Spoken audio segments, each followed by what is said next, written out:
Hello and good afternoon, Xbox Nation. Welcome to this week's new episode of X Vlog Live. I'm your host, Mr. BoomStick XL.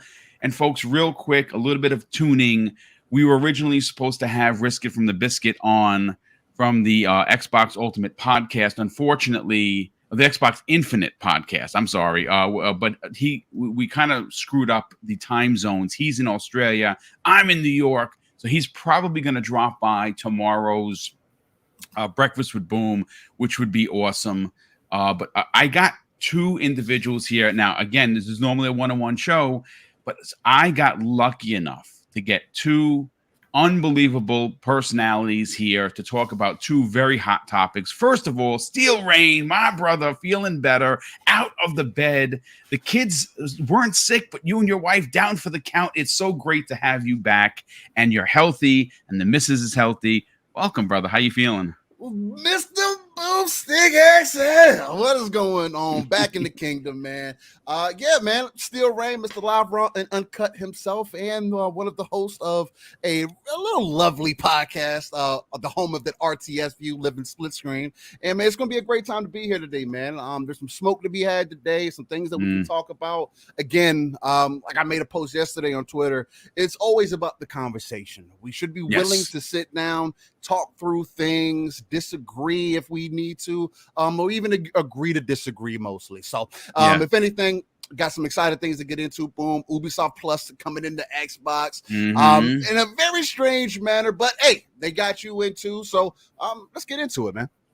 Yeah, as a matter of fact, yes, that will be the opening salvo, if you will. Ubisoft Plus literally dropped into hot dropped, if you will, right now onto Xbox. It is not Xbox Game Pass. It is a separate fee, as it was advertised originally when it was announced on January 22nd of this year. It is $17.99. I put a poll in the chat, and it appears that it's not going well for Ubisoft because 85% of you have said no dice to another subscription service, whereas Boom has already subscribed, folks, because, well, I really enjoy Ubisoft, and to be fair, I do appreciate the day and date drops. I am anticipating playing Assassin's Creed this year. Most of the games that are currently available, I already own. But like I was explaining to Steel Rain, in the last, 6 years, I have purchased just about every Ubisoft title that has been released, but folks, at the $100 rate, meaning I have always subscribed to the gold edition of said game. Far Cry, Assassin's Creed, Ghost Recon, whichever one it is, I have always purchased the $100 edition. So in retrospect, if, let's say, for instance, two of the three games I was buying this year, one of which is, I believe it's the new racing game that they're putting out, as well as, of course, the Assassin's Creed, that would have been a $200 investment because I always buy the gold edition packages. Now I pay my $18 or 19 and change after tax. I put it on one of my cards, and I just forget that it exists, and I just enjoy these games without having to spend the $100. So for me, it's worth it. For everyone, it won't be. We're going to get into that in a second. But Fuzzy Belvedere, brother, you are always welcome to hang out with us. And today, I mean, obviously, we're going to be talking about the hot topic. Obviously, you heard my opinion last night, and you know what? Let me just get into introductions. I have something to say about the community. It's a bit frustrating and a little disappointing. But Fuzzy Belvedere, good morning. How you feeling, brother? Welcome, and thanks so much for joining us. No problem. I'm glad to be here with you guys. It's always awesome to talk to you guys about gaming stuff. With Steel, it's usually on like Xbox Ultimate or FSP on occasion, or even on the Shop podcast. And it's always great talking with you, Boom, on your shows, Breakfast with Boom and Xbox Lunch Break Special. But glad to be here. Some just weird news this week from all parties, whether it be PlayStation with games leaving their service. Or, yeah, it's funny. That's going to be opening salvo tomorrow. I have a lot to say on that. And obviously we're talking about Ubisoft Plus. It's another subscription service. Steve has had it for many years because obviously he has a really good rig that allows him to take advantage of the bells and whistles that come with owning a PC. I don't have a PC like that. Mrs. Boom is running a 3080 in her Alienware that I got it for Christmas. Her PC is ridiculous. This is just meant for podcasting. Maybe one day I'll put a rig together with a 4090 or something. I don't know, but I'm not a PC guy. So again, we're going to get into it, but before we even start, folks, look, I got to be honest. I sometimes wear my heart on my sleeve, and I woke up this morning to some excitement and some disappointment. The excited part, the excitement of today was Ubisoft Plus coming in, but there was also something else that I thought was really cool, at least for me personally, and it's more of a personal thing than it should be a community topic. Clobriel, who I happened to mention live last night. Hey, Clobriel, what about a follow? Well, guess what, folks? I woke up this morning and Clobriel is following Mr. BoomStick XL, and that is pretty freaking cool. So I'm very happy about that. I've been a fan of Clobriel for many years. I'm always retweeting his stuff. I kind of, fanboyed out, if you will. So I gotta follow prominent Xbox insiders. I'm very excited for that. So where my disappointment comes into play is, one of the things that I pride myself in doing content for the community and presenting myself in a very clear and concise fashion with respect and dignity and integrity for this channel. Now, this is, again, folks, this started out as a hobby and now has become a full-on YouTube business. I have merch that Mrs. Boomstick and I really and delicately put together with some incredible artists to make sure that what we were putting out was quality. We have channel membership. We have 2 tiers. We don't want more than that. We never did any of the other money engagement kind of things like Patreon, because I do 5 shows a week. I don't think I can add a 6th. So when I did have a Patreon many years ago, Mrs. Boomstick and I decided that we were not giving enough back to you, so we pulled it. And we didn't want to take the money because we felt as creators that we weren't bringing enough to the table. So we do it the way we do it. And why I'm disappointed with some people in this community is I woke up to some pretty heinous messages regarding my opinions about Redfall coming short or falling short of 60 frames per second. And why I'm disappointed, folks, is because if I was disingenuous and didn't take this serious, I would tell you, oh, you're sure, it's no problem. And why it bothers me is the same people, which will of course remain nameless because we don't do that. We don't put people on public blast like that. The folks that unsubbed the channel or stopped following me, listen, that's your choice. I don't get offended in that. It's the messages that bother me. You cheer when we give Sony the business that's rightfully deserved, but you jeer me when I give Microsoft the same business. And you can't have it that way. It's got to be a two-way street, folks. When Microsoft makes a mistake, and this is without a doubt a mistake in a modern era, a modern console era that we are currently in, 60 FPS on a first-person game is unacceptable. I am sorry. I'm not going to cap for either company. They know that they effed up. So to suggest that I'm doing some sort of a fake outrage for clicks is not only insulting, but I don't even want to say what I think, honestly, because it's cursing. And I won't do that. I won't lower myself to that. So if you have unsubscribed, good on you. But understand that this is a channel built on integrity. And I am going to be honest with you. And sometimes Microsoft is going to get the smoke, just like they're getting today and yesterday. And when they make a mistake, it's our job as consumers to let them know that they made a mistake. Otherwise, they'll keep doing it to you. The same way Sony keeps bending us over. So with that said, Steel Rain, we'll talk about Ubisoft Plus in a second because it's not the biggest topic of the show. I do want to talk about Redfall. This is a highly anticipated Xbox and PC exclusive. It is coming from a studio that is known for making incredible experiences, both in visual quality and story. I expect Redfall to look and play absolutely amazing, but what I will not stand for is anything less than or subpar development.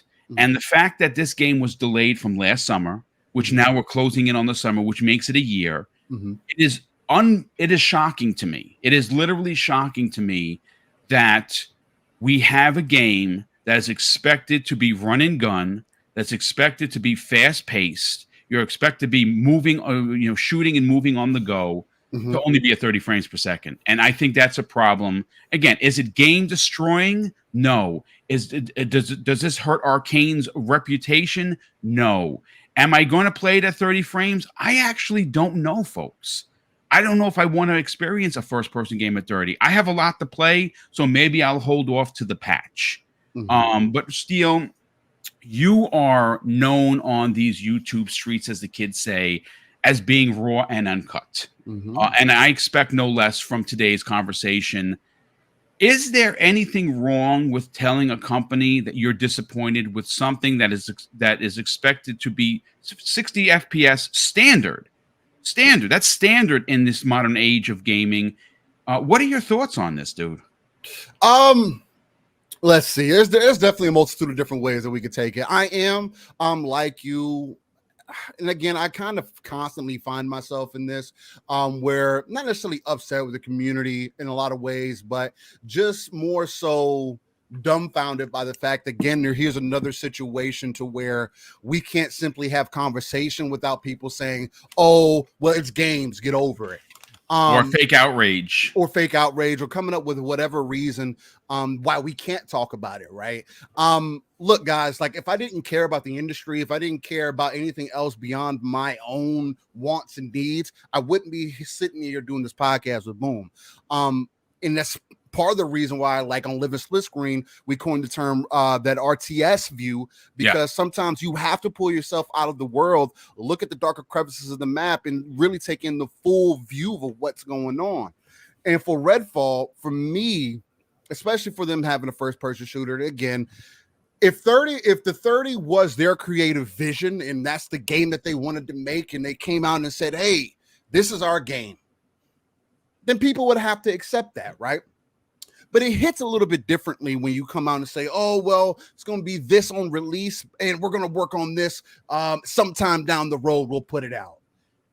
That kind of tells me, especially as someone who didn't have because again, I am an Xbox fan, but I'm not a loyalist. I'm not a loyalist to anybody. But if that did have to choose, it'd probably be more so in the favor of Xbox because I love the ecosystem. I don't just love every game that comes into Game Pass. I don't just play every game that comes into Game Pass. And I don't just have to suck it up just because it's coming into Game Pass. I'm still paying my dollar for it. That's correct. What's more kind of disturbing about this situation is that they also earlier last week tried to get you to buy the Bite Back edition without even telling you that this was going to be the case. You know what's funny, dude? Even before they told me that, the first day that that it was available to purchase, I paid my $35 or whatever it was after the 10% discount. No questions asked. Steel. No questions asked. Before I even knew what I was getting, I was already invested. Because you were interested, right? You wanting to jump into it. And I see people constantly making the argument for 30 FPS. Oh, everybody's expecting 4K 60 games. That's just not possible in this console generation. Ladies and gentlemen, these publishers and these developers have also told you that we have upscaling technology now, that we have other ways to achieve the same thing and give you more performance. Xbox themselves and their marketing strategy, and again, marketing strategies are what they are. They're strategies and they work. I mean, Yeah. again, you see how many people have bought these series consoles and have invested in this generation of games and have made the point that frames per second were going to be of importance this generation. Why? Because the feeling in games matters more than anybody will ever understand. Until we can remove ourselves where 60 FPS is truly the baseline, people will not come to understand why that is a difference. It's not just because of one thing or the other thing. It's a mixture of things. And no, I cannot explain that feeling enough to you without more people being able to experience it on a consistent basis. Now, on the backside of that, the argument that people make is like, oh, well, I care about graphics. Great. Nobody said that they have to sacrifice graphics. Matter of fact, what I'm telling you is, and why this is frustrating to me, is because it's a first-party game. Again, 3 years into the console generation, not utilizing the breadth of the most powerful console that they claim. That's a fact. And if you want to ignore that fact and say, oh, well, we need an Xbox Pro. Have you had a point? Have you seen anything on your console to date that's like, man, this could not have been possible 2 years ago? Anything? I don't think so. Right. I agree. Yet to see a game that has been put out to take full breadth of whatever console that we have now. So what? Are we just going to continue to wait again another 7 years to see what? Can I ask a question here? It goes completely in line with with what you're saying. Yeah. Aren't we expecting? Okay? Let me see if I can phrase it correctly. Shouldn't we expect at least, Steel, that Xbox game studios take full advantage of their own first-party box? Yes, I mean, that's kind of been the point, right? And I saw people like, oh man, look at that emotion he's got in this. Ladies and gentlemen, if you're new to me, I just speak with a very passionate voice. But no, in this situation, we just want to see Xbox in this circumstance, PlayStation, if you want to throw it in there, because people always go back to Forspoken, which is again is a third-party game, it's not first-party. From first-party games or from the first-party studios to see them fully utilize what their hardware is capable of. Now, there are a lot of different factors that go into this. ZeniMax just got rolled in to be part of Xbox within the last few years. So that's understandable. This game conceptually was not started underneath the Xbox banner. So maybe all the help that they needed and the additional infrastructure that they could have used to make sure that they had the option for you up front, they won't have until, as they mentioned, at a later date. But it is a negative mark. It is a stink on the current console generation because unlike previous console generations where games were being made specifically for the console, where guys, I don't know if you forgot, but we just came from, I mentioned this in the back, we just came from Jaguar cores. We just came from an Xbox One and a PlayStation 4 that on release of those consoles were already 3 years behind. Yes. In technology, at least. To now, and I want you guys to understand this difference. To now, having an 8-core 16-thread processor in a new box, more in line with what PCs are currently getting, along with the SSD architecture known as Velocity in the Xbox and then Kraken in the PlayStation. And I know Velocity also does other things with fast compression and so on and so forth. But the reason I bring that up is because for the first time, consoles are either on the curve or slightly ahead of the curve. And again, it's hard to be on top of technology because it always advances every 6 months. if not faster, a little bit faster at this point. And again, there is a difference between trying to create something for a closed system versus something that is open where you can interchange parts, right?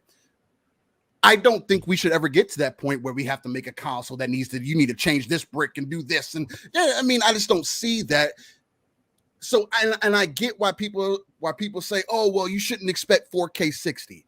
But again, to my point that I was making earlier, things don't have to be native 4K in order for you to still have that graphical fidelity that you're looking for.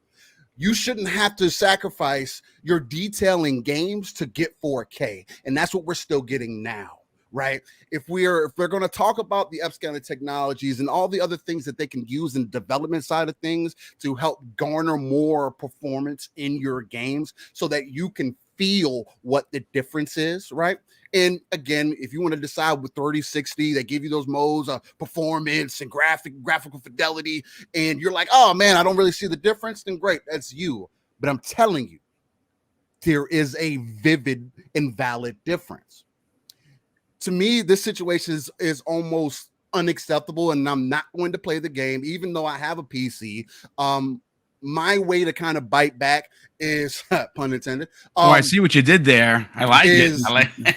Is to, one, I'm not going to play the game because Game Pass has me in pocket already. So they're going to get my investment for that regardless. But Microsoft does pay attention to, Xbox does pay attention to engagement. And for me, I would rather not engage with the game because the people that I was going to play the game with are not going to get the experience that I feel is needed for this game. Now, again, that's a personal preference. You guys decide what you want. Again, I've been on record saying that I already was a little bit standoffish about this entire scenario, but I want to add it on with this, and then we could pass it on because I don't want to go on for forever because I can. Well, that's why you have an awesome 4-hour show every Saturday with Pong Soul, brother, because you guys drop it like it's hot. And we appreciate the work. I try to touch on things from a multitude of different angles and have a full breadth conversation because there is a multitude of different angles that people can come from. So I just try to hit those points. But nonetheless, the biggest thing for me is I'm tired of the mentality of put it out now and fix it later. Just get it out to get it out. Yeah. I get that there's again, there are deadlines and you should hit those deadlines, but we can't say that there's deadlines and then there's no crunch. That doesn't go hand in hand with each other. Right. If there's a deadline, there is crunch. There has to be crunch because you have to get things done. And again, in this aspect, and part of the reason why I'm not going to invest my time, which is more precious than anything else, into this title is because it's like you're blatantly telling me that the game isn't quite finished yet, but we're working on making it a complete experience. And my thing about this, and again, I feel like I'm going to end up being right again on this for another title, is that I'm going to end up 3 to 6 months later getting a better experience or having being able to experience the full breadth of the game 6 months later versus day one. And I thought we were trying to get back to fully complete games, fully flushed out games. And we can't say that the game is finished and then they come out and say, oh, we're going to add this mode later. That's not finished. And in what reality is a first person game playing at 30 frames been acceptable or been okay? Especially in the first person shooter. See, that's really where the crux of the conversation comes into play. Now, again, I think right now we're having a different conversation if Arcane comes out and says, hey folks, we're launching at 60 FPS and we're working towards the 120 mode that will come at a later date. Yeah. Then what we all do is we go, oh, okay, not a problem. Wow, it's gonna be 120. That's awesome. But at least the standard, as expected by many gamers, at 60 FPS for shooters. Because I had a gentleman. He wasn't arguing with me. He made a comment. He didn't like what I had to say about the 30 frames, and he brought up an interesting point about how I publicly and stated multiple times how I enjoyed Gotham Knights at 30 frames. I didn't have a problem with it, and there's and you know, the difference simply is that Gotham Knights is a third-person game. It's an action game. It's a story-driven, over-the-shoulder, third-person type of experience where the environment is also helping tell the story of what's going on in Gotham. It's also third-party, Boom. It's also being made by underneath a publisher that is struggling currently. Yeah. That's, I mean, you know what? I didn't even consider any of that. Yeah, that's. I mean, these are things that people like to make these comparisons, but don't pull themselves out of the world to look at the darker places. These are the facts. If you want to compare this to all these other games, this is a first-party game. Yeah. Supposedly using its first-party hardware. It's like Apple coming out and saying, oh, well, you know, we have this great camera technology, but when you know, for your photos, you can take the photos, but the resolution, it'll come later. We'll update that later so it'll be full resolution. Yeah, that's a great. That wouldn't fly. No, it wouldn't fly. People would be pissed and outraged the same way. And again, folks, let's be real here. I'm not outraged. I said it. I am disappointed. I am disappointed. Outraged is if someone gets robbed in my building and I wasn't there to try and help that person, being a retired New York City police officer. That's outrage. Someone, you hear a heinous situation where you were just standing there to get your coffee and they got popped. That's outrage. This is just video games, folks. Yeah. No one's outraged. But I have every right as a consumer to be disappointed. And first of all, and I said this last night's deal, if an Xbox fan isn't allowed to speak, is allowed to tell the world that Xbox did something great, they should also be allowed to say when Xbox does something wrong. And you hit it literally on the head. The fact that this is a first-party game, you have to understand the 23 studios currently under XGS have the magic keys to the secret door that no one else has. And they can, at will, offer the greatest, or should offer the greatest specs and appearance and playability of any game that's first party, because it's first party. That is what is expected. And that has not been the case. Yes, Forza is amazing. Yes, Hi-Fi Rush, literally, folks, a perfect game. But we also have to go, and the reason why this is magnified is the fact that 2023 is expected to be the greatest year in Xbox history. And we started off magnificent with a surprise hit in Hi-Fi Rush from a studio that most people didn't even know was Xbox first party. And then we have Arcane, who has never missed, folks. They come out with games. Now, maybe they don't sell well, but they certainly are critically, come to fame and fortune. The critics, they're absolutely recognized. Now, I'm not saying that this is not going to be recognized, but like I said, there are a couple. You see, a giant snowball that's rolling down the mountain and gaining momentum starts off with a snowflake. And why this is magnified specifically this week is because Ghostwire Tokyo finally released onto Xbox after being an exclusive for PlayStation for a year. And the games has great graphics. It has incredible story. It has incredible lore. But unfortunately, all of that is marred by the fact that it's not enhanced for the Xbox Series X. And to me, it doesn't make any sense. It's a first-party IP. This was waiting on the shelf for a year. This should have been enhanced, folks. And then, of course, on top of that, you get this horrendous showing by IGN. Now, that's not Xbox's fault. That's IGN's fault, where the reviewer or the player, the previewer, had no idea what he or she was doing, and they uploaded it up in 1080p, which was awful. And then you have this new information that drops out a week after them telling you, hey, go buy our Bite Back edition. Yeah, go buy it. It's $30 and it's like 27 after your discount. That's awesome. I told you guys I bought it the minute it came available because I'm all in. But this is again, it's magnified because of everything that happened before it. So look, let me catch up on the 2 super chats, and then we're going to get into what Fuzzy has to say. First of all, Mark Cox in the chat drops a very generous $2 super chat. Mark, thank you so much for being here, brother, and of course, thank you for the generosity. He says, "True fans compliment and complain. Great job, Boom. Thank you for the vote of confidence." And I think that if you are someone that has followed this channel for since its inception back in 2017.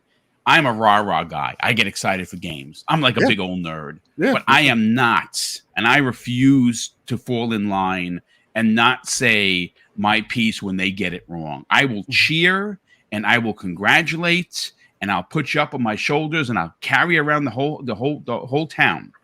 But when you get it wrong, it is my job as a consumer to let you know you got it wrong. And I have never done it for clicks or likes or subs. I do it tactfully and I do it respectively because I'm not a dev. I don't know how to make games. So I understand it's a hard job, but at the same time, it's a job that you took and you're responsible to put your best foot forward when putting out a game, especially when it's first party. That's all I'll say on that. We have another big super chat coming in from Dreadful Sean. He drops, folks, a $20 super chat. And he says this, Keosante mentioned it last night. Redfall started as a multi-plat title. The doesn't PS5, matter. Yeah. It doesn't matter. It doesn't matter how it started. You know why? Because it's first party now. Hey, Xbox, I thought we were trying to work on a better representation for your gamers or a better representation for your system, for your ecosystem. This isn't better representation. No, it's unfortunately it will be when it's running at 60, but it's true. He goes on to say the PlayStation doesn't have these same tools. Redfall was already multi-years into development when they were acquired. Should they have scrapped that dev time? I don't know. I mean, listen, I can't comment because I'm not a tech guy, folks. I'm also not a developer. I don't know how hard it is to switch from one engine to another or to switch from 30 to 60 and from 60 to 120. I'd be lying to you if I could give you that. And I don't lie on these podcasts. I don't need to lie. I give you my honest opinion. So I couldn't tell you. What I can say is that standard for shooters in the modern age of gaming is 60 FPS. And I say that because a game like Dishonored on the Xbox 360 had 60 FPS. Now you're telling me this game that is expected to be huge and it is a first-party IP where first-party IPs are expected to be the standard of standout. You know, when you see a Sony game come out, you know it was done by Naughty Dog or Sony Santa Monica or Insomniac Games because it stands proud and it's praised. And they put their best foot forward. Now, do they get it wrong sometimes, like Gran Turismo 7? Yes. And we call them out for it. And we tell people that we're not happy with it. No one goes out of their way to be a D-bag, but we can and should be honest. When Nintendo puts out a game that's probably going to run at 720p in Zelda Tears of the Kingdom, did you see what that game looked like running? Now, it may not be 4K 60 or whatever it is. Hardware? But I'm sorry to say that game is quite impressive. Yeah, and I can't wait on old hardware. On old hardware. And old, saying, I mean like super old hardware. Oh, but Tears of the Kingdom is going to be 30. Yeah, because the Switch is an 8-year-old Android phone. Yeah, pretty much. Like, come on, guys. Like, what are you comparing it to? That is not the same comparison. And you don't even notice what the difference on a small screen like that. Like, guys, like, let's have a full breadth and honest conversation. That's all. That's the only point that Boom's making, that I'm making. It's about the conversation side of it. Yes. What's Yes. acceptable? We can just have a because it's conversation okay. and disagree. We can. That's it. That's Yeah. it. No, good. Listen, this is why I was so glad to have you on today, specifically because you had to get yourself reared up and ready to go for Saturday's show, which I imagine Pong Soul is going to be as raw and uncut as you. I can't wait. I'll be tuning in and checking that out as well.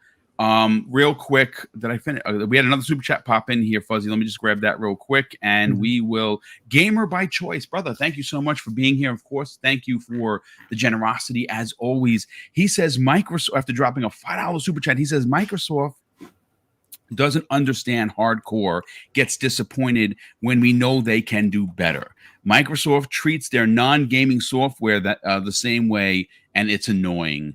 And he's not wrong. I'm sorry, he's not wrong. Fuzzy, you are someone like Steel Rain that has a really good technical eye for certain things. And again, I don't think as an Xbox first fan that I should expect anything but top tier releases. And this is why I'm disappointed. Again, I'm not hating on the game. I'm not hating on Xbox. I'm not going to cut my Xbox in half with a chainsaw live on camera or anything stupid like that. But I'm entitled to give my opinion. And my opinion, unfortunately, is one of disappointment.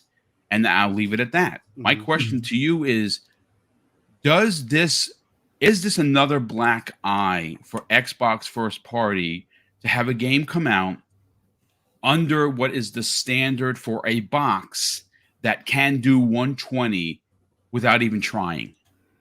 It definitely is a bit of a black eye, but I want to address the complaining about the complaining. Like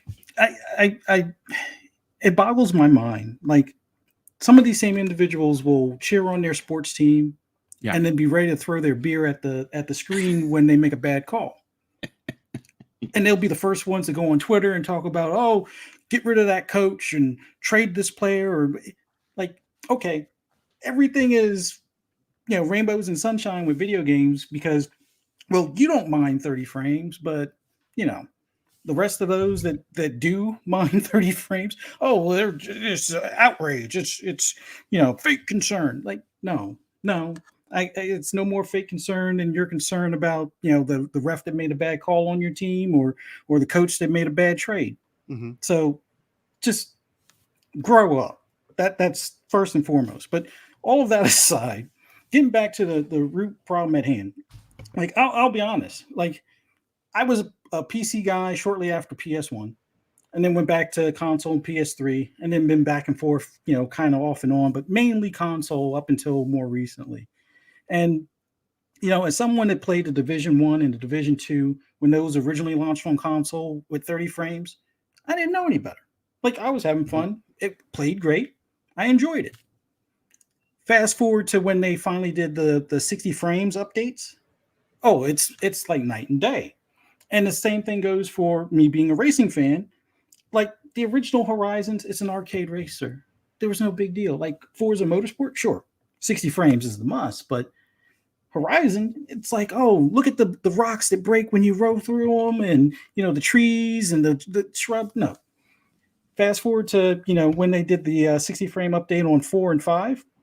Nah, never going back. Never going back. And it's like the sad part is by default, it defaults to, the quality mode as opposed to performance mode.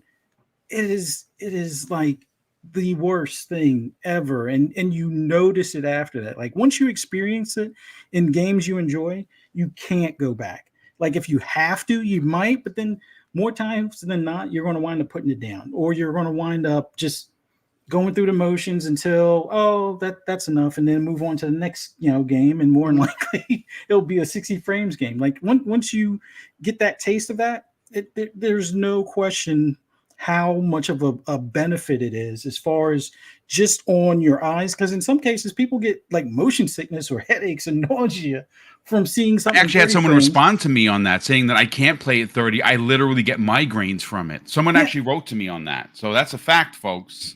Yeah, so it's not this fake concern that some might think. And it's like, if you want to cheer on Xbox no matter what they do, when they start serving you poop on a platter, eat it up. Go ahead. No problem.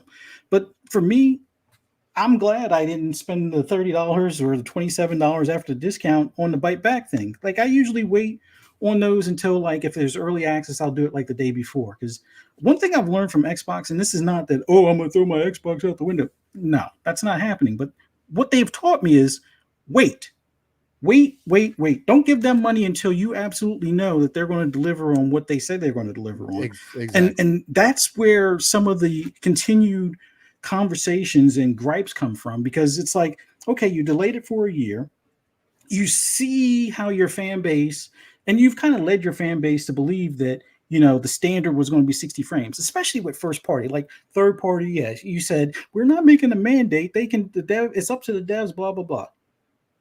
You should make it a mandate for your first party. Like it's your hardware. You put stuff on the box. You want to push, it's the best experience or best place to play.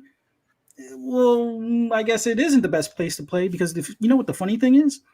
Arcane, I guess it's the other studio, Arcane, or the other part of Arcane. They put Deathloop out on the PlayStation 5, and at launch that was at 60. Okay.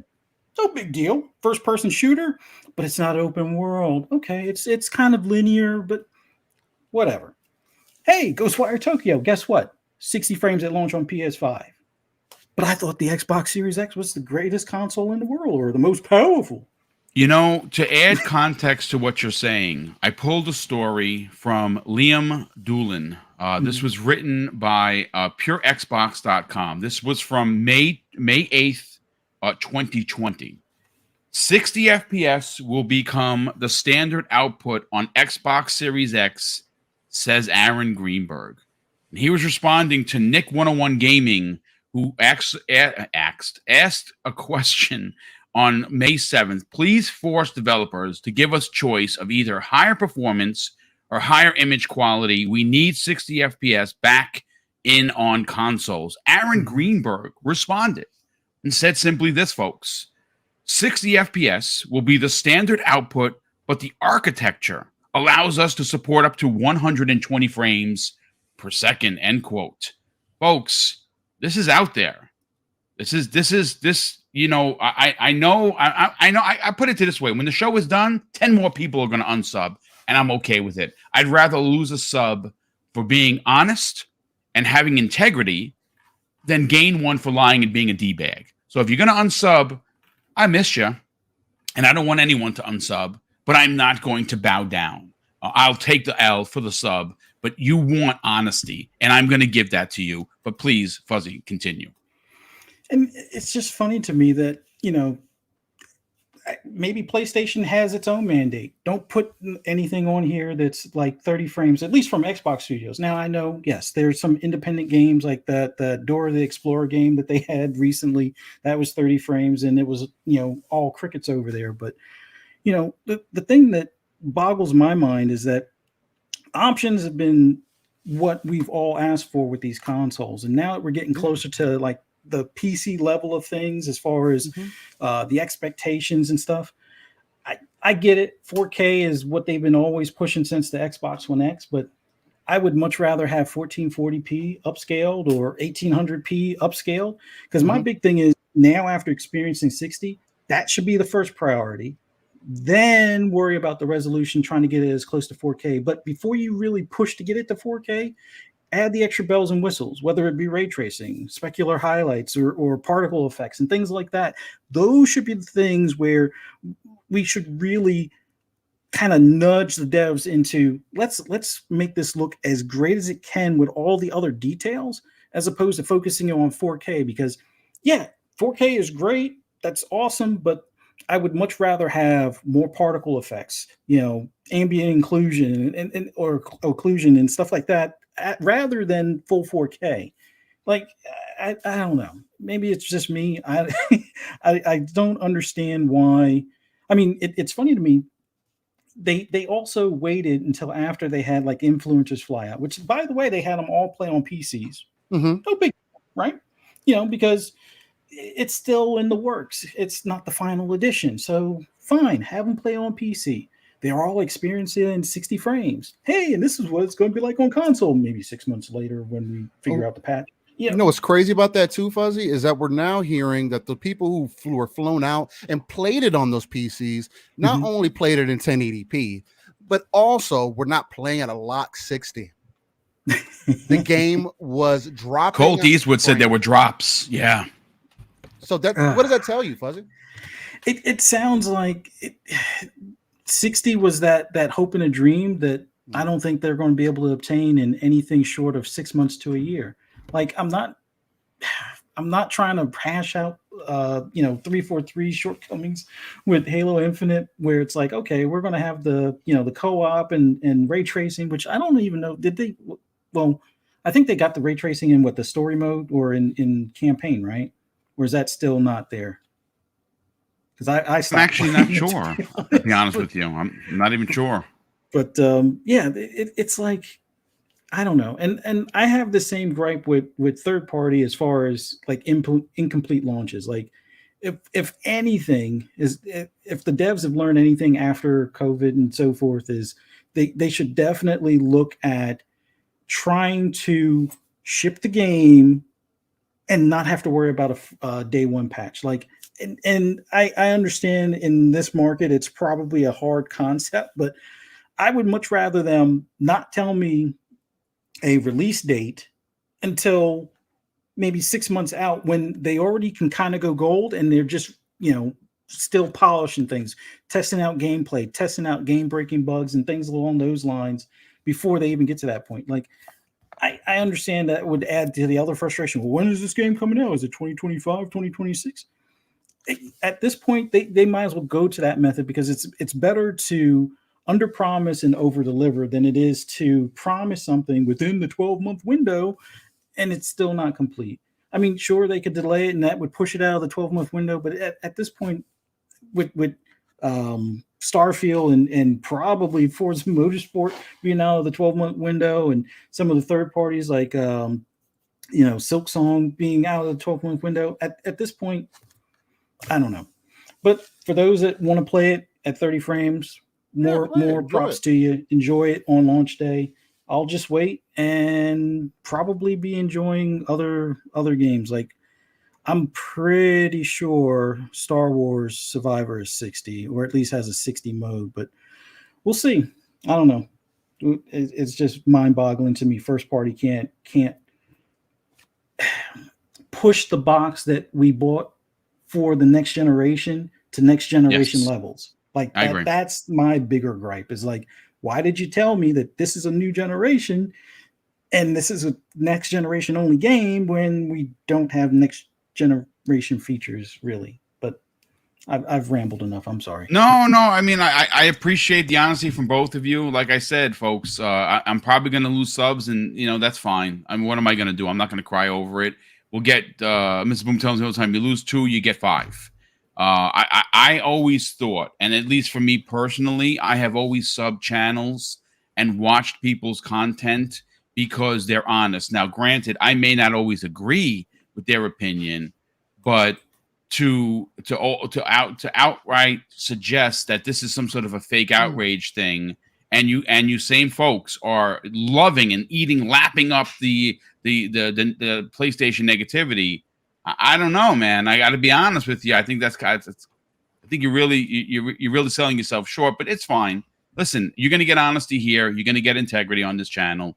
If I said something that pissed you off, well, let's have a conversation about it. Unsub if you want, but I actually encourage you, hit the thumbs down button. Do me a favor, hit it down. Say that this podcast sucked today because they told the truth. What can I tell you? I do want to get into Ubisoft Plus. The poll, folks, says it all. 78% of folks that are live in the chat here said, I don't want another sub, and that you're not getting Ubisoft Plus, where only a very, very small percentage says that they will. And that's awesome. I mean, listen, play, get what you want to get. Me, I've already subbed. I literally, right before I was going live on the air, I clicked it, and I'm already invested. I'm in. I like Ubisoft products. I've been a Ubisoft fan. Like I said, for me personally, it's actually saving me money because I always buy the gold edition. So two gold editions that I would have bought this year after tax would have been about $220, right? And we are now in April, and we have another 8 months of the year.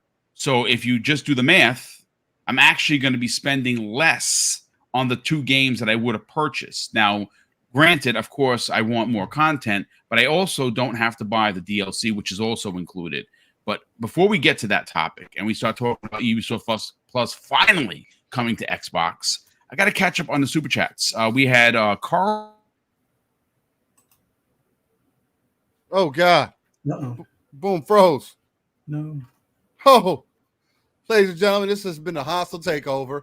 I repeat, this is a hostile takeover. It is now me and Fuzzy's show. We're going to talk about Forza Horizon 5 and the builds that you now need to equip to your Lancers, to your Subarus, to I have a nice little Volkswagen build I put together, and I don't even tune vehicles, guys. Like, let me tell you, I put these dirt tires on this car, mind you.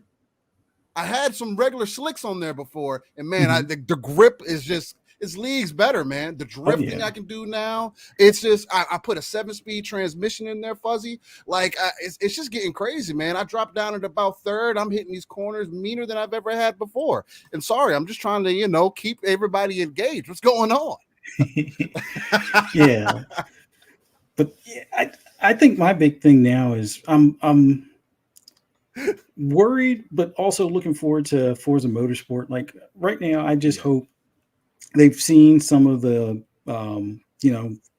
community requests as far as different things.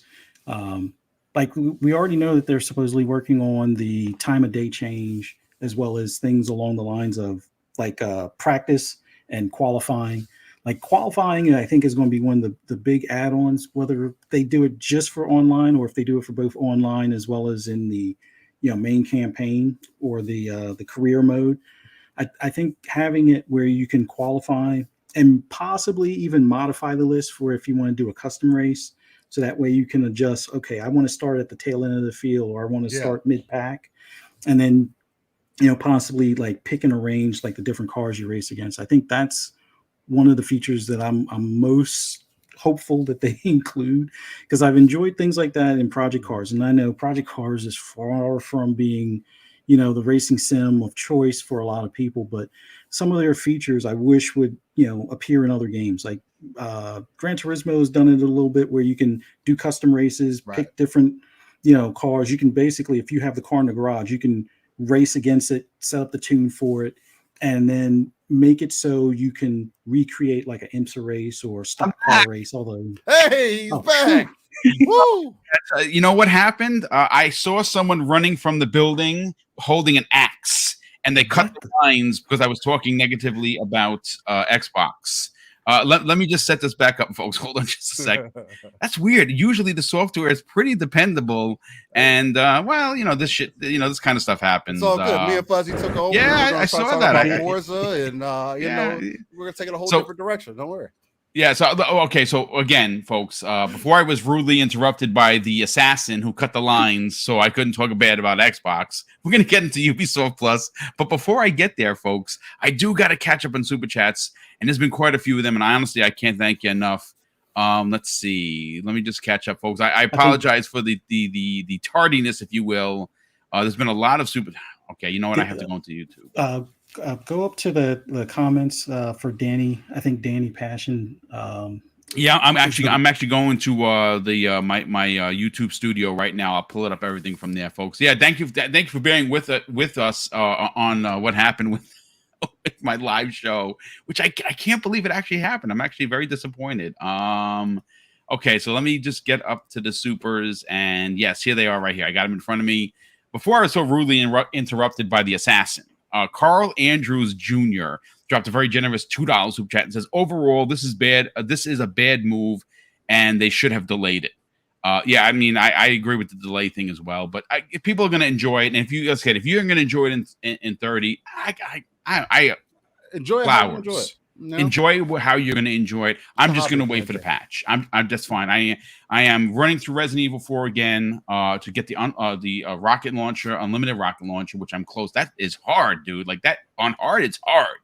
I I got to go through Dead Space. I'm at the last boss of Hi-Fi Rush. I got tons of games to play.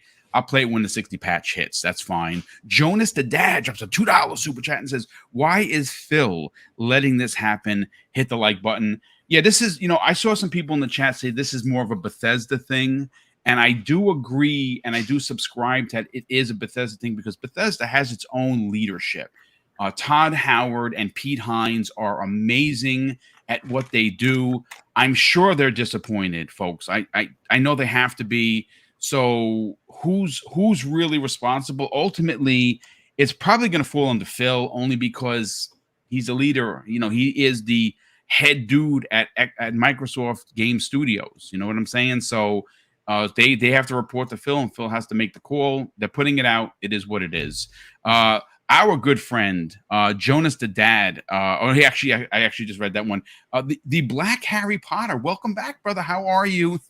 He says this after dropping a $5 super chat, folks. I understand the frustration about the 30 frames per second, but I just want to kill vampires. So, in my opinion, I am still going to play it, and that's awesome. But he wants to elaborate that Hogwarts Legacy is still Game of the Year. I'd love that, brother. Yeah, the Decado drops a very generous $10 super chat and says, bad news aside, everyone wish Timoth an old man status today. That's right, it's his birthday. Happy birthday, brother. I don't know how old you are, but I can guarantee you're not as old as Boom, which I'm going to be 53 this year. Yikes. But listen, thank you so much for the very generous $10 super chat, Decado. And of course, once again, happy birthday to Timoth. Bone Slave, a good friend of the program, drops a $5 super chat and says this: Xbox first new AAA exclusive IP since Quantum Break, and they disappoint us again. Announcing a 60 FPS patch is admitting the game will be unfinished at launch. And he's not wrong, folks. Gamer by Choice, very generous friend of the program, just a $10 super chat and says, I am old. I cannot tell the difference between 30 and 60 in games without Digital Foundry, but I understand why people want better from Xbox. Normies, though, don't care about FPS if the game is pretty, and that I absolutely agree. If the normie audience plays this game, which, here's the thing, this game is going to be what the kids like to call niche. Mrs. Boom hates that terminology.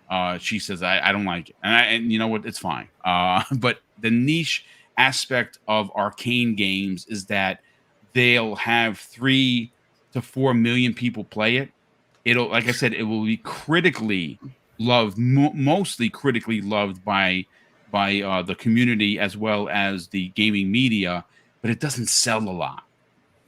Even Deathloop didn't sell 10 million copies, and Deathloop was a Game of the Year nominee. Silent Cypher drops a very generous $10 super chat and says, my hope is twofold. One, they see this blowback and do the right thing and delay the game if it needs more time. Two, this resonates with Microsoft and they course correct for the benefit of their devs and consumers. Dude, that's beautiful. That is fantastic.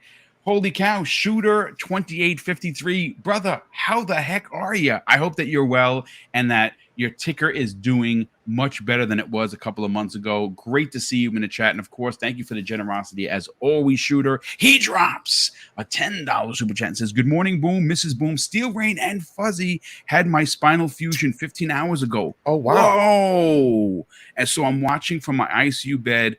Hope that you were well. Dude, I didn't know you were going for surgery again. And unfortunately, shout out to you for being here, dropping a super chat, but even listening. I know what you're going through, brother, because I had a double spinal fusion in 2014, which cost me my NYPD career. And how did that happen? In the most ridiculous way. I was going in during a blizzard here in the city, and for the NYPD, they have something called no excusals, meaning that we are first responders, so there's no excuse. We have to get in to do our job. And I slipped on black ice and wind up contorting myself where I popped my L4. So I needed to be fused L4, L5, S1. And when I came out, when I got healthy again after 6 months, the NYPD basically said, we appreciate your 21 years of service, but you can't do it anymore. And they were not wrong. just couldn't do it anymore. So I retired, and here I am. But hopefully you get much better and that you are recovering quickly. You got to do that therapy, brother, even if it hurts. I guarantee you they had you walking around they'll have you walking around tomorrow. That's what happened with me. Very, very painful. Take your time, Shooter. We love you. Feel better, brother. Highlander 001 drops a very generous $2 super chat and says, if I wanted to hear BS, I would go to a pony show. Thank you, brother. I definitely appreciate that. Chris R drops a very generous $5 super chat. Thank you. So thanks for being here, Chris. Thank you for the generosity. He says, has the ABK drama caused Xbox to take their eye off the ball with Game Pass? It seems like the momentum has been stagnant since the announcement. You know what? I don't necessarily agree so much with that, Chris. I think that, at least for me, and again, every game is different. Every gamer is different, I should say. I feel that Game Pass has been on fire. Now, maybe not every game is Call of Duty AAA level. Mm-hmm. But I think that the output, at least again for me, has been well worth my money. The Black Harry Potter, I always chuckle when I hear that. I don't know why. Just an additional very generous $2 super chat and says, way to step in and lead Steel. I love it. Yeah, absolutely. Thank you for that, Steel Rain. But listen, Steel, let's get to you, brother. You have been a subscriber to Ubisoft Plus for years. You have a pretty decent PC that can take advantage of the games that are in there. On PC, it is $14.99 per month, which I think for day and date drops and all of the DLC and the bells and whistles, at least for me, it's worth it. For Xbox, which was released shadow drop basically today, it is $17.99 for both PC and Xbox. But you can also play on, I don't know why you would, but you can also play on Amazon Luna as well. Yeah, so you have multiple places you can play for $18. Now, there are going to be some folks in here, and by the poll being 78 to 22, 78% versus 22% of don't buy versus buy. I hear people don't want another near $20 subscription added to their already ridiculous amount of subscriptions. For me personally, I need it because I'm a fan, but I also need it because I have to talk about what's going on. And at the end of the day, it's part of what we do here at Double Barrel Gaming. So I was subscribing anyway. Steel, is $18 a big ask? What are your thoughts on this shadow drop today? Personally, I do think that $18 is quite a big ask, especially for something a service by itself. Now, again, I pose this question to you behind the scenes, Boom, just to kind of gauge how big of an Ubisoft fan you are, with already knowing that how invested that you do tend to get in those games, mainly because this service is more so for folks, and this is part of the reason why I've kind of stayed invested, who don't necessarily always either get to play their games day one, or maybe there's a bunch of DLC expansions for different games that you want to try. The biggest example that I always go to, for example, is like the Ghost Recon games, Wildlands and Breakpoint. Neither one I had a chance to play when they released, but since have received a ton of different updates, a ton of different expansions and whatnot. And Ubisoft Plus allowed me for that $14.99 a month on PC to jump into those games with content complete and experience pretty much the full breadth of those games, or at least I had access to that. Now, on a more consumer front, though, Ubisoft hasn't put out enough games to necessarily, in my opinion, to condone the price tag of that $17.99 that they're asking for.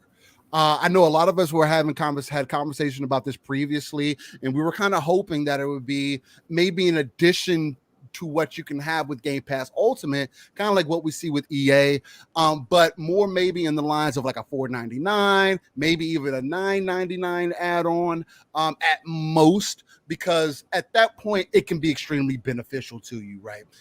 It's one of those things, you don't have to keep it. You could pay, you could do it. It's just like Game Pass. You could do it for a month. You play, Assassin's Creed Origins, for an example, which is another game I had a chance to jump into, which I didn't play on first day, but I played it years later. you have the chance to play those games 100 to full completion within that month and then unsubscribe. And all you have to do is pay that $14.99 or now $17.99 for it.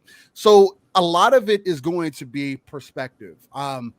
If you haven't played a lot of these Ubisoft games, you haven't played an Assassin's Creed in a while, you haven't played a Ghost Recon in a while, those are the main two that really come to mind, because outside of that, unless you're looking for like The Crew, which honestly, I'd rather play Horizon than play The Crew, in my personal opinion.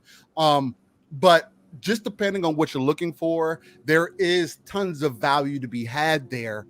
But as something to be added on, I do think that the price point is a bit high, especially with everything that Ubisoft is currently going through. I can't think.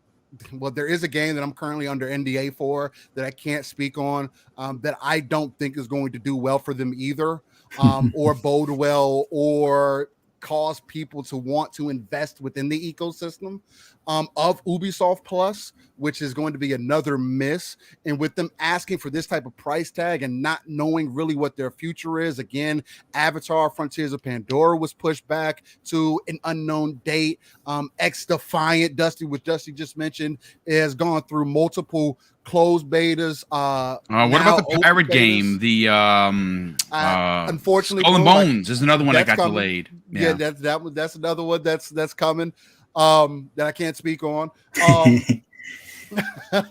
I'll let you say it. I can't. But it's one of those things to where until they provide people with more of a reason to jump in outside of, if you haven't played these games before, I don't know if this is going to jump their subscriber count up. But we also don't know what their goal is with this. Is this just a benefit that they're trying to add on seemingly for the Xbox subscriber? Because at that point, asking them to pay 35, almost $40 a month for this, that can be quite a bit of a steep ask, especially when you compare it to like a Game Pass Ultimate that has a lot of variants in it, a lot of different titles in it, games coming in all the time. There's a lot that's on the table, and it does kind of put into question for me, what is Ubisoft's true goal? And if anything, it still has that picture with a very tinted film on that I can't see through. So, no, I mean, you make a great point. I think you make a greater point than even me, who's the host here. I never even considered, Steele, that when you consider both subscriptions together at $15 for Game Pass and then $19 after tax for your, depending on, again, it's almost a $40 investment per month, right? You have to ask yourself, folks, are you a Ubisoft fan? Because you have to be a fan like me. Like I said, folks, for me personally, giving you what my buying practices are when it comes to Ubisoft first party is almost 9 out of 10 times, and usually it's 10 out of 10 times. Like even The Crew, I didn't know how great or not great that game was going to be, but I'm such a Ubisoft fan that I bought the $100 gold edition, which is normal for me. That's normal buying for me because I really enjoy, like for instance, Assassin's Creed Odyssey, for instance. I have over 40 days in that, folks. Go to my YouTube. Go check it out. I have ridiculous amount of days because it's my favorite in the entire series. There wasn't anything about that I did not like. And then comes along the one with the Vikings, and I bought the $100 edition. I'm like, this is gonna be great. 20 plus hours in, I was like, this sucks.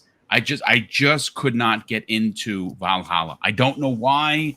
I don't know if it was the characters. I don't know if it was the era.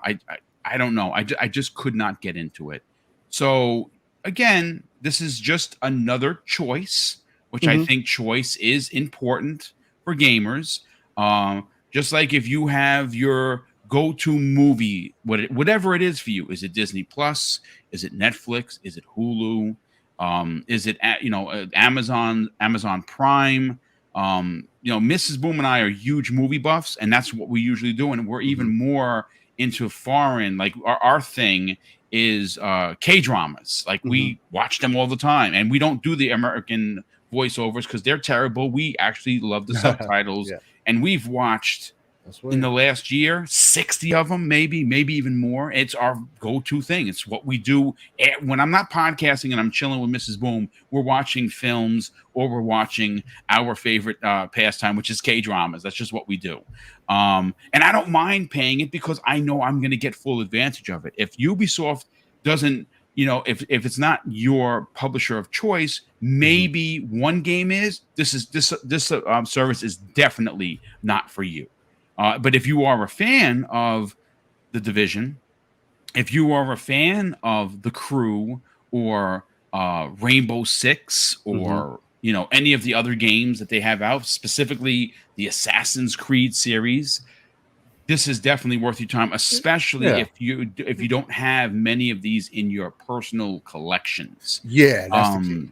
Yeah, that's definitely so. Let me this big super chat came in from Reggie Mobile 9. In fact, let me make sure that. Well, first of all, Reggie Mobile, brother, thank you so much for being here as always, and thank you for the generosity. He says this, folks: great show, Boom and crew. I may be on the other side of the argument, but it's always great to see you and the team fairly critique the platform that we love. Absolutely. You don't fake the funk. Salute, and that's I appreciate the I mean, as great as the $10 super chat is. It is the commentary that is extremely welcomed for sure. Let's see. Highlander 001 drops a $2 super chat and says hearts and best. Well, he says hearts for shooter. Absolutely, brother. That is very kind of you. And of course, hearts, prayers, and well wishes. Let's see. Jason Redman drops a $5 super chat and says a game getting upgraded doesn't mean a game wasn't finished. It means it's getting updated. Yeah, I mean, I guess I can see that. I mean, it's releasing. It's gonna probably look really good at 30 frames. It's gonna be, if you're into more of a visual fidelity, it's gonna definitely hit for you. If you want speed, you're gonna have to wait. So again, it's really the eye of the beholder. Jacob Novick drops a very generous $2 super chat and says Ubisoft Plus screams value to me. 60 FPS would have been a norm. It should have been a norm by now. Yeah, I agree there. I think it. I mean, Aaron Greenberg said it was, and that was from 2020. That was at the launch of the console. It was expected that 60 FPS, not 4K 120, 60 FPS at least is expected. And again, it's gonna be high and low on what opinions you have. If you agree, awesome. If you don't agree, that's even better. Let's have a conversation. Fantus Archer drops a very generous $5 super chat and says the problem with Microsoft is they can't give the perception of being rich and evil. They try to be the nice guys. Meanwhile, Sony and Nintendo play to win. I mean, there's definitely something to say about the way that those two companies do their business. I think Sony's more of a D-bag, to be honest, with the way they rake their players and consumers over the coals. I don't know. I just Microsoft. Listen, we just want better, man. And I know that Phil Spencer and Sarah Bond and Aaron Greenberg and Matt Booty and everyone over at your Team Xbox want their fans to feel like they're getting the best value and the best games in what I believe is the best platform. I like Xbox for a multitude of reasons. Some are more personal than others, but for first party and for the way that they celebrate the gamers, which is definitely high on the list for me. But Fuzzy, let's get your hot take and we'll get everyone out of here. Where does Ubisoft Plus fall for you? Because obviously you talked about specifically you can't wait for the family plan to be released because you have two older boys, you game, they game, you're paying separate subscriptions because everybody wants to do their own thing. And now Ubisoft is asking for $18 or $19 a month for the service. I don't know if you've had it on PC, but to get the Xbox, Amazon Luna, and PC version, which has only two tiers, it's either PC at $15 or this $18 one. Does this hit for you? Unfortunately, no, and the main reason being is I'm also a big Ubisoft fan to the point where pretty much every game that they've offered that I've wanted to play, I already own, and much like you, with the exception I think of the most recent Far Cry, I think that's like the only one I didn't buy, like the $100 edition. I think I bought like the step down or whatever, but everything else, it's like, well, all the Tom Clancy stuff, it's like actually in some cases the $150 edition and also additional seasonal stuff. So I already own all the Tom Clancy games that I wanted. I already own I already own all of the Assassin's Creeds. Like there was two that I didn't particularly care for, but the boys wanted, so I own it through that way. But yeah, for me, there really isn't much that they're going to be offering that I don't already have that I'm looking forward to that isn't a free to play. Like right now, my most anticipated game that's within, I guess, a recent release or should be recent release, provided that something doesn't go awry, which kind of like would steal NDAs and whatnot. But it's a free to play game, so it doesn't make sense for me to subscribe to get a discount on some of the, I guess, virtual coins or whatever for that game, because that's going to be in there at some point. But yeah, it is great to have those options. And maybe when they get to the release cadence of, years ago kind of thing, when there's like a, Immortals Phoenix Rising. Yeah, kind I of think thing, 4 to 5 games per year. Yes. Yeah. When they get back to that type of cadence, then this will more than likely be the go-to at that point. But right now, they really don't have that much on the horizon. Like Skull and Bones, I'm not really looking forward to. Like its original iteration that they had talked about from Black Flag would have kind of been there, but I've since kind of moved on from ship battle stuff. So the games that they said that they're working on as far as Assassin's Creed, yeah, I'm looking forward to those. And I maybe don't know. you sub when those come out. Yeah, I think that's what's going to wind up happening, because more times than not, like I still have like leftover like virtual cash or whatever for some of the Assassin's Creeds, for some of the skins for the horses or the armor and stuff like that. So it's like, we'll see how it goes, but it's great to have options. I wish they would have added another option, like maybe a $5 rider to Game Pass Ultimate subscribers. Like, I get it, they want the full boat of money for from the Xbox. They're hurting. That's base. why they didn't do that. There's no doubt about it. They are financially hurting because they haven't had a game release in quite a bit. Yeah.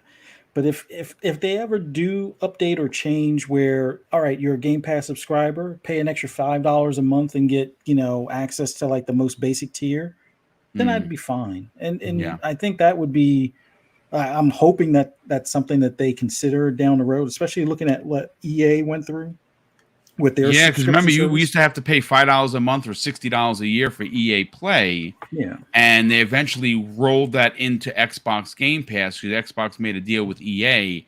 I would love for the Ubisoft Plus Maximum Edition to be offered to us who are our Ultimate subscribers for like maybe $10. Yeah. And and then Ubisoft would eat the 7 or the 9 after tax. I think that would be worth it. I think that'd be a great move, actually. That definitely would be a much better value adder at that point. And I think if they look at what EA has done, because EA has even said that this roll in with the subscription stuff has benefited them, because even though people aren't buying the game, let's say day one, or if they are, because a lot of people still buy Madden day one, they're saving $10 or 10% or something like that. Great. But they're still buying, the My Team packs and things like that. So they're making money. I won't say hand over fist, but they're doing pretty good for themselves compared to what they would do with just the subscription model. So we'll see how it pans out. Applaud them on the options. Was hoping for a few more options, but man, where is this family plan thing? Like it's I don't know. We're all waiting. Hopefully by E3 we hear about it or something. Yeah, I think I mean, again, it's launched in multiple countries and regions. It's time, Xbox. The family plan is going to save a lot of people a lot of money, and I think you're going to see the subscriptions go up because again, if you are someone like Fuzzy who actually needs a family plan. Shout out to Web Dave also, who was like, hey, listen, my wife plays, I play, my daughter plays. Maybe they're going to put an extra neighbor on. Everyone could go in. It's more subs, and obviously it's potentially more more customers. I think they need to do this. But listen, folks, we ran a little bit over. Normally it's like a 70-minute show, but I want to get to 2 super chats that popped in here, and then we'll get everyone out of here. Ben Riley drops a very generous £5 super chat and says, I don't think it's a gamer problem. I think it's a Twitter problem. It's like a burning cauldron gets everyone angry. You never know. Jason Redmond drops a very generous $2 super chat and says, liking the show, but got to play more games later. Later, Jason, thank you so much for the super chat. And of course, thank you for being a part of the conversation. Edwin Garcia, what's going on, Edwin? How the heck are you? Welcome to the program. He drops a very generous $5 super chat and says, Phil acts like the CEO of gaming as a whole rather than the CEO of Xbox. I miss the Peter Moore days. Look, I love Peter Moore, but I think Phil Spencer is exactly what Xbox needed when they needed it. I still think he is an amazing leader. He's trying to close a $70 billion deal, which he's never done before. I don't know if I'm ever going to do that. Probably unlikely, but he's running the studios. Matt Booty is running it. He obviously those attached to Xbox Game Studios. Bethesda's being run by Todd Howard and Pete Hines. At the end of the day, yes, people are going to look at Phil for the ultimate, the definitive decision because he is the head of Microsoft Gaming. But again, I do agree that this might be more of a Bethesda problem, but still, everyone needs to take responsibility and just put your best foot forward when developing, especially when it's Xbox first party. That's all I'll say. But Steel Rain, brother, let's sell your brand. Talk about where people can check you and Pong Soul out each and every Saturday morning with the new and great episodes of Living Split Screen. And where can people reach out to you on social media? Yeah, ladies and gentlemen, so it was an amazing conversation to have today, no matter how people feel. Again, it's all for the sake of conversation. We can always agree to disagree. This is a hobby at the end of the day. And I just want us to be able to stand for our hobby and talk about the things that we personally believe in. But with that being said, every Saturday morning, 9 a.m. Central, 10 a.m. Eastern, and 3 p.m. UK time, I am one of the hosts for a non-console-centric platform known as Living Split Screen. Again, home of the RTS view. That's real-time strategy, pulling yourself out of the world, looking at the darker crevices of the map, pulling those resources together so that we can not only build up our own foundation, but build up the foundation so we could potentially reach those 3 billion gamers that Phil Spencer always talks about. And other than that, you can find me, Steel Rain. The T is a 7 everywhere. The easiest place to type it in is going to be Google. I frequent the streets of Twitter. And other than that, if you're trying to get to me directly, more so, if outside of Twitter, it's going to be within the Xbox ecosystem.